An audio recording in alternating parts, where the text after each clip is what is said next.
നമസ്കാരം. രാത്രി നന്നായി ഉറങ്ങിയിട്ടും രാവിലെ എണീക്കുമ്പോൾ ഒരു ക്ഷീണവും തളർച്ചയും ഒക്കെ അനുഭവപ്പെടാറുണ്ടോ?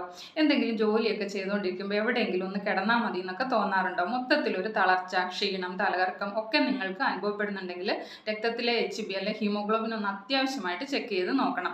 HB കുറവാണെങ്കിൽ രക്തക്കുറവ് പരിഹരിക്കാൻ കുറച്ച് ഭക്ഷണങ്ങൾ സഹായിക്കും. അവ ഏതെല്ലാമാണെന്ന് നോക്കാം. ഒന്നാമതായിട്ട് അയൺ അടങ്ങിയ ഭക്ഷണങ്ങളാണ്.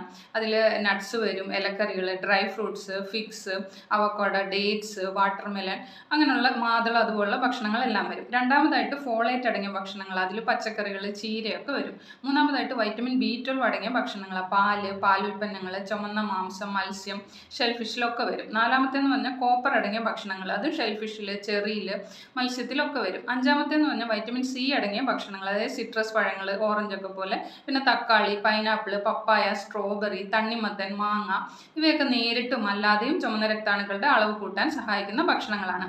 ഇവയിൽ അയണും ഫോളേറ്റും വൈറ്റമിൻ B12 അടങ്ങിയ ഭക്ഷണങ്ങളാണ് ചുവന്ന രക്താണുക്കൾ, അതായത് RBCയുടെ ഉൽപ്പാദനത്തിൽ നേരിട്ട് സഹായിക്കുന്നത്. എന്നാൽ കോപ്പറും വൈറ്റമിൻ സിയും അടങ്ങിയ ഭക്ഷണങ്ങൾ ചുവന്ന രക്താണുക്കളുടെ ഉൽപ്പാദനത്തെ നേരിട്ട് സഹായിക്കുന്നില്ല. പക്ഷേ ഇരുമ്പിൻ്റെ, അതായത് അയണിൻ്റെ ആഗിരണം ചെയ്യാൻ ചുവന്ന രക്താണുക്കളെ സഹായിക്കുന്നു. അതുകൊണ്ട് HB കുറവുള്ളവർ ഇവയെല്ലാം ഭക്ഷണത്തിൽ ഉൾപ്പെടുത്താൻ ശ്രദ്ധിക്കുക.